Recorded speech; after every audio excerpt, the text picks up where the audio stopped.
Terima kasih siang hari ini. Terima kasih Tuhan.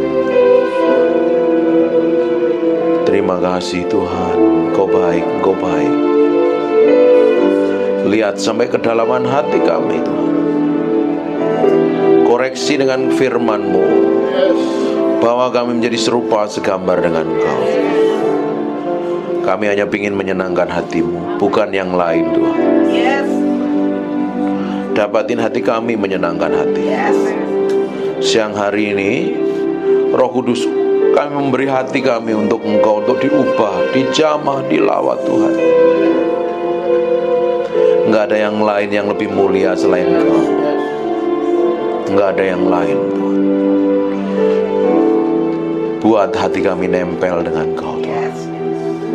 Pikiran dan perasaan kami menyatu dengan Engkau, sehingga kami ngerti apa yang Kau mau dalam hidup kami. Dalam nama Yesus. Haleluya. Amin. Hari ini kita akan lanjutkan kembali. Kita akan belajar kebenaran firman Tuhan. Kita akan lihat segala sesuatu yang kita kerjakan hari ini akan menjadi sia-sia kalau kita ini tidak kenal Tuhan. Segala sesuatu pencapaian yang kita dapatkan, harta yang kita miliki, nama tenar, nama terkenal, nama masyhur, aset yang banyak, akan menjadi sia-sia kalau kita ini tidak kenal dengan Tuhan. Toh ujungnya dari semua pencapaian kita, semua yang kita kerjakan ini tidak akan kita bawa mati.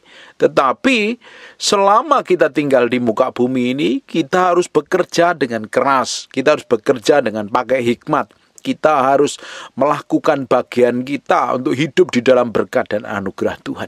Tapi bukan semata-mata kita kerja, kita kumpulin harta. Justru kita bekerja, kita diberkati, hidup dalam kelimpahan, tujuan untuk bisa memberkatin bagi banyak orang. Bukan hanya sekedar kita kumpulkan harta kita untuk memuaskan kita, dan kita merasa di atas angin, menikmatin semua kemewahan yang ada. Tapi kalau kita nggak memiliki pengertian yang benar, kita nggak kenal Tuhan, kita nggak mengasihi Tuhan, hidup kita nggak dedikasikan untuk Tuhan, semuanya akan menjadi sia-sia. Dan hari ini kita akan lihat di Mazmur 49, kita akan baca mulai ayat yang pertama. Untuk pemimpin biduan dari Bani Korah, Mazmur. Ini Bani Korah ini saya sudah bahas berkali-kali, bahwa Bani Korah ini keturunannya Korah yang pada zaman Musa memberontak. Ini ada Korah, Datan, dan Abiram. Tapi ada satu generasi berbeda, satu orang yang berbeda dari anaknya Korah. Dia tidak ikut memberontak, tetapi dia hidup takut akan Tuhan. Karena melihat bagaimana Tuhan menyertai orang-orang Israel keluar dari tanah Mesir. Dia nggak mengikuti orang tuanya untuk memberontak terhadap Musa, tapi hidup takut akan Tuhan. Bapak Ibu nanti pelajarin seluruh mazmurnya Bani Korah ini. Ini mazmur yang memiliki hubungan yang dalam dengan Tuhan. Mazmurnya berbicara tentang kerinduan, kehausan, dan hidup takut akan Tuhan. Hidup hanya didedikasikan untuk Tuhan. Dengarlah hai bangsa-bangsa sekalian, pasanglah telinga hai semua penduduk dunia, baik yang hina maupun yang mulia, baik yang kaya maupun yang miskin bersama-sama. Ini penting sekali apa yang kita pelajarin hari ini. Bagi orang yang kaya, bagi orang yang sederhana, bagi orang yang miskin, bagi orang yang hina, bagi orang yang mulia. Bapak Ibu meski dengerin apa yang kita pelajarin hari ini. Ini penting sekali. Di ayat yang ketiganya, mulutku akan mengucapkan hikmat, dan yang direnungkan hatiku ialah pengertian. Isinya itu hikmat dan pengertian. Kenapa sih kok Bani Korah ini memiliki hikmat dan pengertian? Dia memiliki kerinduan dan hubungan yang dalam dengan Tuhan. Bapak Ibu nanti selidikin seluruh kitab Mazmur yang ditulis oleh Bani Korah.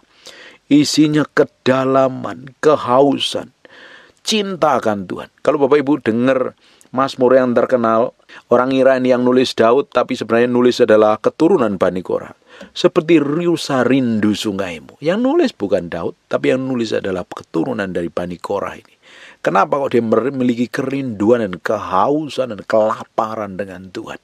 Kalau engkau hari ini masih awal tahun, engkau memiliki kerinduan, kelaparan akan Tuhan. Lebih dari sekedar engkau pingin cari emas, perak, permata, harta, kekayaan, aset, tanah, dan berlian. Kau pingin Tuhan, engkau rindu dengan Tuhan, nanti Tuhan akan berikan hikmat, pengertian, dan pengetahuan di atas rata-rata. Hidupmu akan dibawa ke level yang berbeda. Tentunya Tuhan akan tambahkan tanggung jawab yang lebih berat lagi. Jalan sama Tuhan, nikmatin semua anugerah dan kemurahan Tuhan. Jalan terus, miliki kerinduan dan kehausan dengan kelaparan yang begitu luar biasa dengan Tuhan. Maka engkau akan memiliki kerinduan sungguh-sungguh ingin kenal Tuhan, membangun keintiman dengan Tuhan. Mulutku akan mengucapkan hikmat, yang direnungkan hatiku ialah pengertian. Aku akan menyendengkan telingaku kepada Amsal, akan mengutarakan peribahasaku dengan permain kecapi. Ini orang nyembah Tuhan, sukanya nyembah Tuhan. Bapak Ibu, kalau engkau suka nyembah Tuhan, ya, engkau memiliki hubungan yang berbeda dengan Tuhan. Tapi kalau engkau nggak suka menyembah Tuhan, nggak tahu apa yang dikatakan mulutmu. Kalau orang ini nggak suka perkataan kebenaran, nggak suka merenungkan firman, nggak suka nyembah Tuhan, nggak suka nyanyian, pujian, pengagungan, dapat dipastikan mulut orang-orang model kayak begini sukanya ngeluh, ngerutu, ngomel, ngomong jelek, ngomong kotor, ngomong najis, dan lain sebagainya. Kata-kata umpatan, kata-kata negatif, kata-kata yang menjatuhkan, kata-kata yang merendahkan. Hari ini kalau engkau suka nyembah Tuhan, dan pastikan engkau menjadi orang yang suka menyembah Tuhan. Karena hidup kita harusnya didelegasikan untuk menyembah Tuhan dan mempermuliakan nama Tuhan. Tuhan ciptakan kita bukannya sekedar untuk menjalani rutinitas kehidupan kita layaknya manusia yang gak kenal Tuhan. Tapi Tuhan ciptakan kita ini dengan maksud dan tujuan. Kita diciptakan segala sesuatu dari Dia, oleh Dia, dan untuk Dia. Harusnya hidup kita mempermuliakan namanya. Mempermuliakan namanya. Kalau hidup kita mempermuliakan namanya dengan sikap, tindakan, dan perbuatan kita, apa yang terjadi dengan hidupmu? Engkau menjadi orang yang begitu bermakna. Engkau tahu tujuan hidupmu. Engkau gak akan habiskan waktumu sia-sia belaka. Engkau gak akan buang waktumu begitu saja. Tapi engkau akan buat setiap harimu begitu berharga untuk kemuliaan nama Tuhan. Di ayat yang kelima. Mengapa aku takut pada hari-hari celaka, pada waktu aku dikepung oleh kejahatan pengejar-pengejarku? Kenapa? Kenapa orang itu takut mati sampai hari ini? Karena dia masih cinta dengan dunia. Karena dia ingin menikmati hal yang duniawi. Makanya takut mati, apalagi kalau orang punya harta. Di ayat yang ke-6, mereka yang percaya akan harta bendanya dan memegahkan diri dengan banyaknya kekayaan mereka. Tidak seorang pun dapat membebaskan dirinya atau memberi tebusan kepada Allah ganti nyawanya. Kalau Tuhan udah panggil, tetapkan. Kita ini mau mati kapan? Nggak ada yang bisa melawan itu ketetapan Tuhan kok. Makanya pakai waktu yang masih ada selama Bapak Ibu dengar firman yang saya sampaikan ini. Artinya Tuhan masih berikan waktu dalam hidupmu.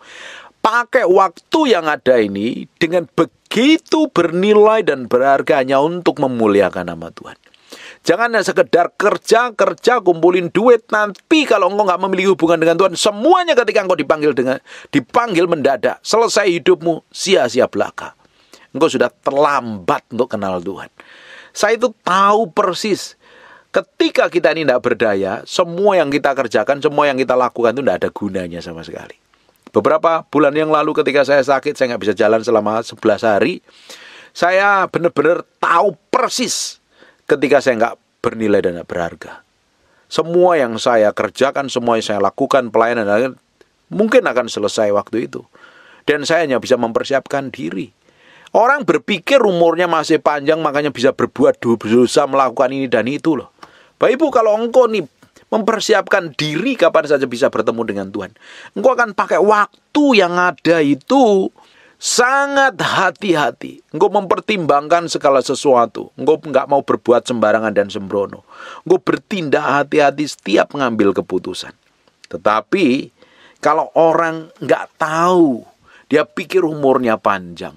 Waduh, nanti saya mati umur sekian, saya kan masih muda dan lain sebagainya. Sehingga nggak memiliki benar-benar sikap yang hati-hati dan sikap yang waspada, sikap mempersiapkan diri untuk hidup takut akan Tuhan. Karena dikiranya umurnya panjang.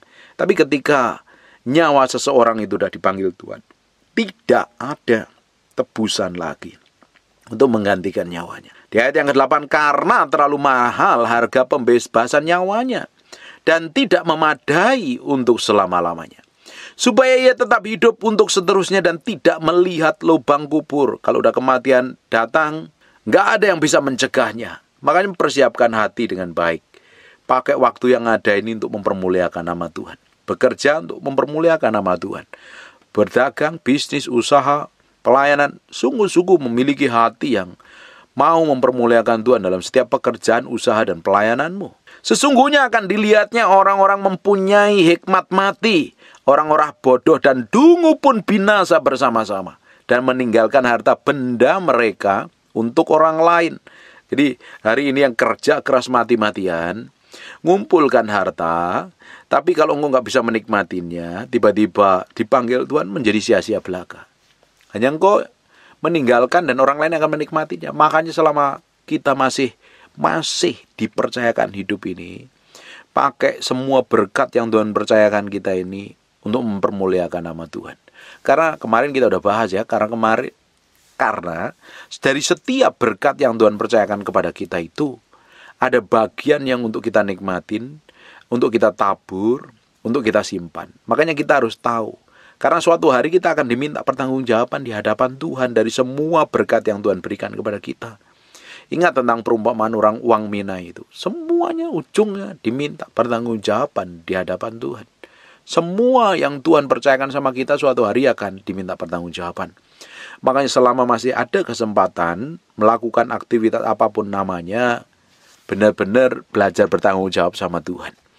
Kalau kita ini bertanggung jawab sungguh-sungguh di hadapan Tuhan, kita ini mau menjadi orang yang punya integritas. Kita mau digoda dengan godaan kayak apapun, kita tetap memiliki integritas. Hidup dalam kejujuran, hidup dalam ketulusan, hidup dalam motivasi yang murni. Apalagi bagi hamba Tuhan. Gelarnya saja hamba Tuhan, melayani pekerjaan Tuhan, harusnya semakin hari semakin memiliki kemurnian hati.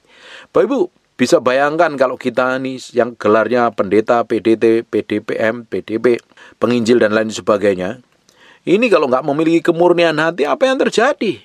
Wong pelayannya aja nggak memiliki kemurnian hati, nggak memiliki ketulusan. Bagaimana mungkin bisa ngajarin orang lain memiliki ketulusan dan kemurnian hati? Makanya kita harus memiliki integritas, kejujuran, motivasi yang dikuduskan hanya untuk mempermuliakan nama Tuhan. Kalau tidak, nanti kita mengerjakan segala sesuatu dan ternyata belum didapatin sempurna di hadapan Tuhan. Nggak taunya kita belum finish well, kita belum finish strong. Saya berdoa hari ini apa yang kita pelajarin mempersiapkan kita hari demi hari semakin menjadi orang yang takut akan Tuhan, semakin mengasihi Tuhan, semakin mendedikasikan diri kita sepenuhnya untuk Tuhan. Perhatikan ayat 11. Kubur mereka ialah rumah mereka untuk selama-lamanya, tempat kediaman mereka turun-temurun, mereka menganggap ladang-ladang milik mereka. Tapi dengan segala kegemilangannya manusia tidak dapat bertahan. Ia boleh disamakan dengan hewan yang binasa. Orang itu ya, kalau hidupnya nggak takut akan Tuhan, dia pikir harta kekayaannya menjadi sumbernya, menjadi tempat yang paling aman buat dia.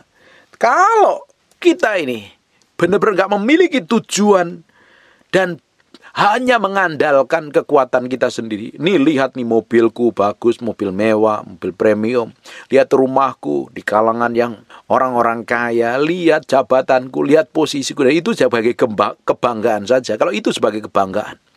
Dan hidupnya di dalamnya kosong, nggak punya kerinduan, nggak punya rasa haus dan lapar akan Tuhan. Nggak memiliki hubungan kedalaman dengan Tuhan. Dipikir hartanya yang diciptakan, hartanya yang dicapai, perusahaan yang dibuatnya, dan lain sebagainya lah, pencapaian-pencapaiannya menjadi tempat paling aman. Ternyata di ayat yang ke-12, tetapi dengan segala kegemilangannya manusia tidak dapat bertahan. Ia boleh disamakan dengan hewan yang dibinasakan. Sama dengan hewan, sama-sama binasa. Tapi buat orang yang hidupnya takut akan Tuhan, orang yang hidupnya itu bernilai, dia tahu persis setiap hidupnya itu, dia tahu tujuan Tuhan dalam dirinya. Kenapa dia menjadi orang percaya? Kenapa kok dia diberkati? Kenapa kok dia sampai hari ini ngerti firman? Dia tahu tujuan hidupnya untuk apa? dan harus melakukan apa. Orang-orang kayak begini itu bernilai, beda dengan orang yang tidak bernilai. Ini orang ngerti tujuan Tuhan. Di ayat yang ke-12 nanti diulang kembali loh. Ini artinya penting sekali. Perhatikan di ayat yang ke-13. Inilah jalannya orang-orang yang percaya kepada dirinya sendiri. Ini orang yang mengagungkan dirinya sendiri, mengagungkan hartanya, percaya pada kemampuannya, pikirannya, pencapaian dan lain sebagainya. Ajal orang-orang yang gemar akan perkataannya sendiri. Seperti domba mereka meluncur ke dalam dunia orang mati. Seperti domba meluncur ke dalam dunia orang mati. Digembalakan oleh maut. Mereka turun langsung ke kubur. Perawakan mereka hancur. Dunia orang mati menjadi tempat kediaman mereka. Binasa arti. Kalau orang mengandalkan kekuatannya sendiri, membanggakan diri sendiri, angkuh, sombong, keras kepala, yang menjadi pengharapannya adalah harta miliknya, depositonya, asetnya, harta bendanya, jabatannya. Sebenarnya orang itu mengandalkan kekuatannya sendiri. Alkitab katakan terkutuklah orang yang mengandalkan kekuatannya sendiri. Ujungnya apain? Binasa. Mereka akan meluncur ke dalam dunia orang mati atau Hades atau Seol. Ini tempat orang-orang yang mati di luar Kristus mengalami penyiksaan sementara. Nanti ujungnya Hades atau Seol. Nanti akan dibuang ke Gehenna, ke lautan api belerang yang kekal. Harusnya itu neraka atau Gehenna itu lautan belerang itu diciptakan untuk antikris, nabi palsu, dan iblis. Tapi mereka nggak mau sendirian masuk ke sana. Dia nyeret malaikat-malaikat. Akhirnya mereka jatuh dalam dosa. Dan ternyata sampai hari ini dia nggak terima juga. Anak-anak Tuhan juga banyak ditipu, disesatkan. Manusia ditipu dan disesatkan. Makanya kita belajar kebenaran firman Tuhan ini. Supaya kita nggak masuk ke dunia orang mati. Tapi kita masuk ke Firdaus. Tempat kekekalan yang abadi. Kita memerintah bersama Tuhan. Kita tinggal bersama Tuhan untuk selama-lamanya. Di dunia orang mati ini. Mereka akan mengalami penderitaan. Ada ratap dan kertak gigi, kegelapan yang paling gelap menjadi tempat kediaman. Makanya hari ini nih belajar. Bapak Ibu, sekali orang masuk ke dunia orang mati tidak bisa balik lagi loh. Makanya selama kita tinggal di bumi kan kita prepare, mempersiapkan diri dengan baik. Jangan sampai kita jatuh dalam dosa. Jangan sampai kita ini malah hancur, hidup kita berantakan, kacau, ruwet dan sembarangan sembrono. Kita belajar firman supaya kita ngerti kebenaran dan memilih melakukan hidup benar di hadapan Tuhan. Tetapi ayat yang ke-15, Allah akan membebaskan nyawaku dari cengkeraman dunia orang mati, sebab ia akan menarik aku. Janganlah takut apabila seorang menjadi kaya. Ini beda lagi nih.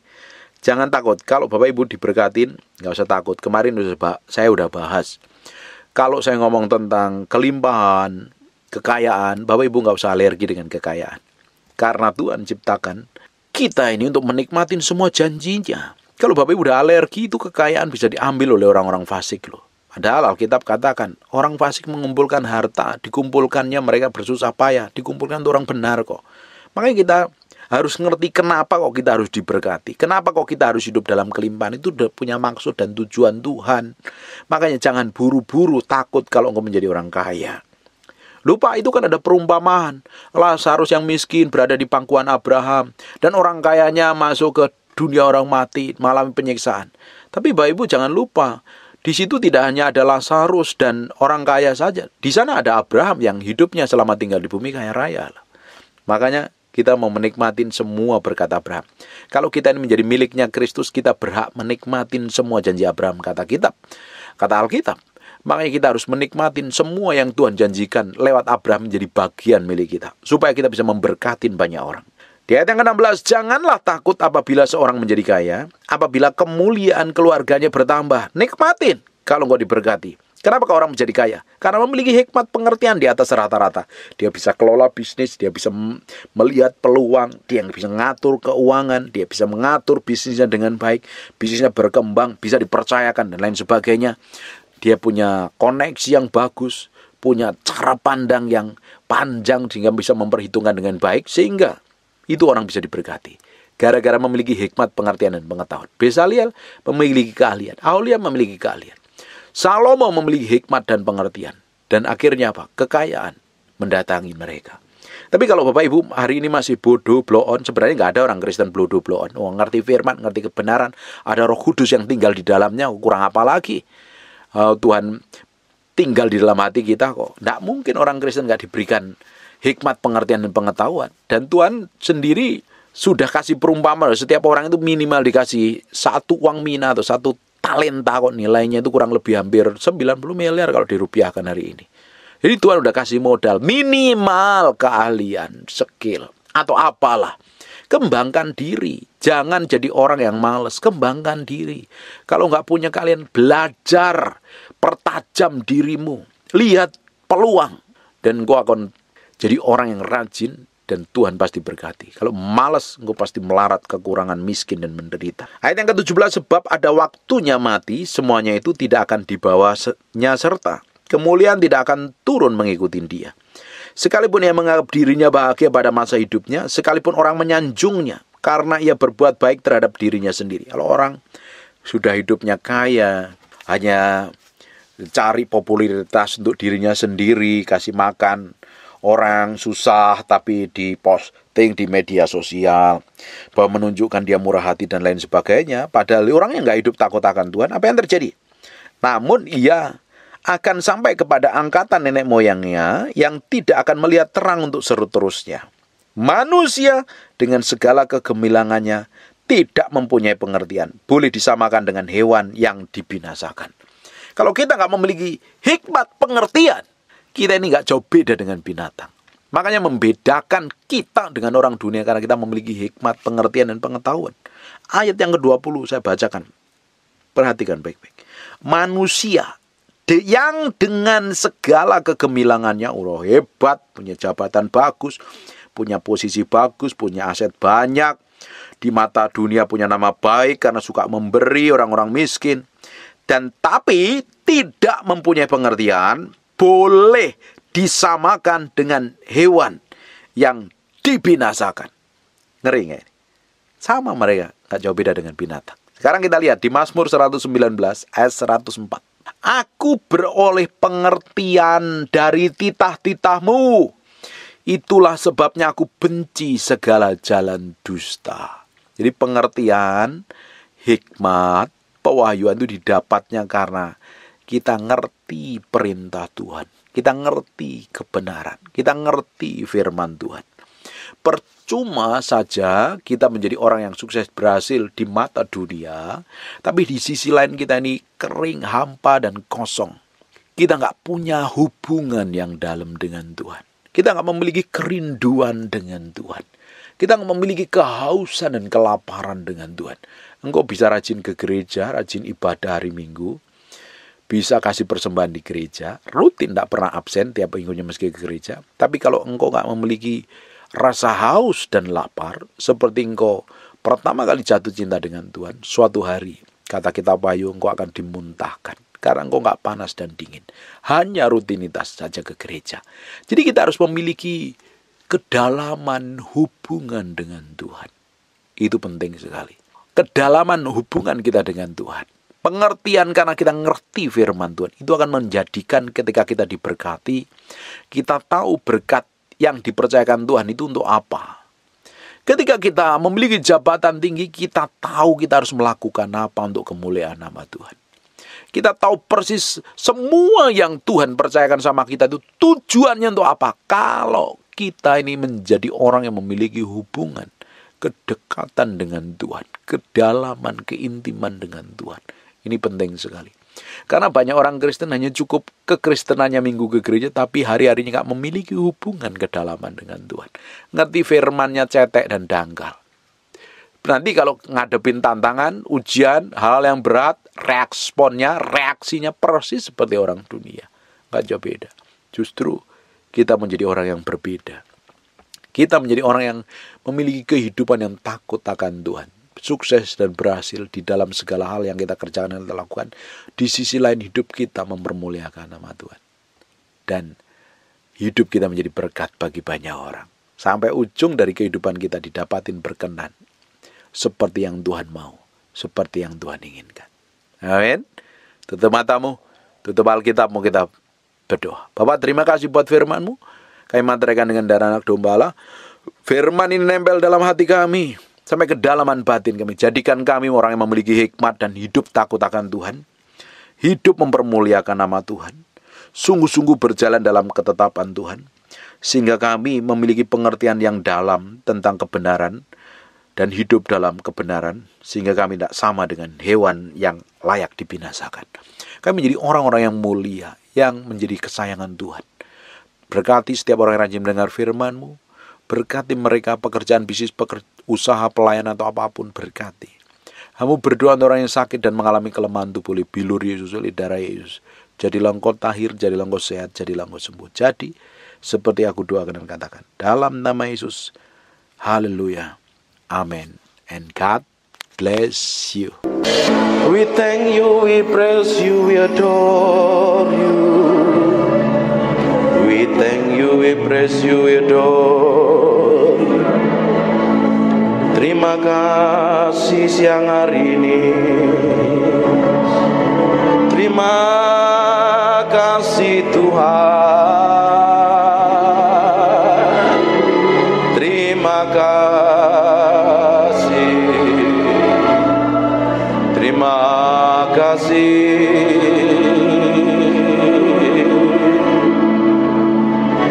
Di dalam hadirat-Mu kami diubahkan mengenal Engkau. Di dalam hadirat-Mu kami mencintai-Mu.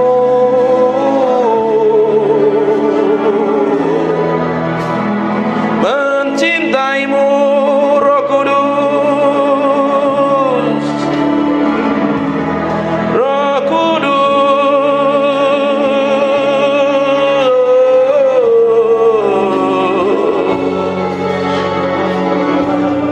We love you.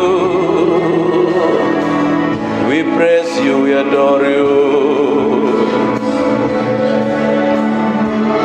Tetap tinggal di dalam hadirat-Mu, sebab kami mencintai-Mu. Oh Tuhan,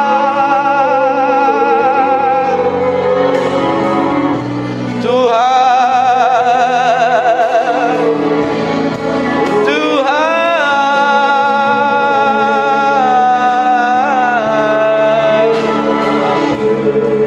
Naralamo senemede mianaramo. Ikiri mianananamo se. Ikiri miananamo so.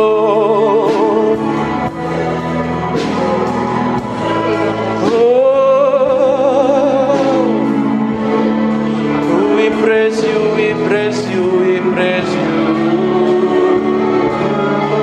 We praise you, we praise you.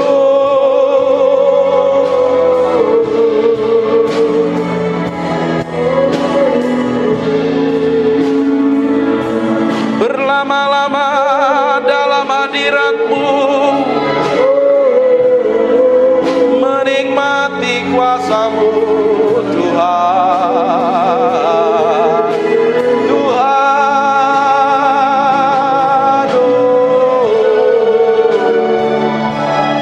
inananaramore, ikinemiananaranamos. Terima kasih Tuhan.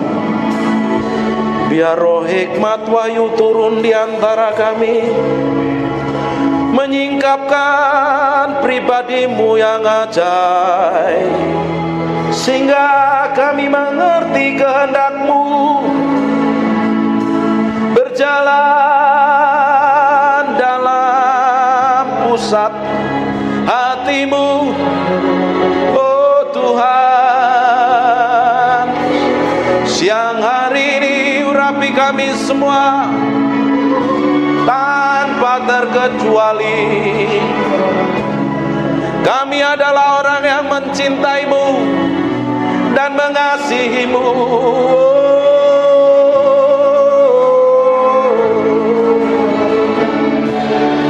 Haleluya, haleluya, haleluya.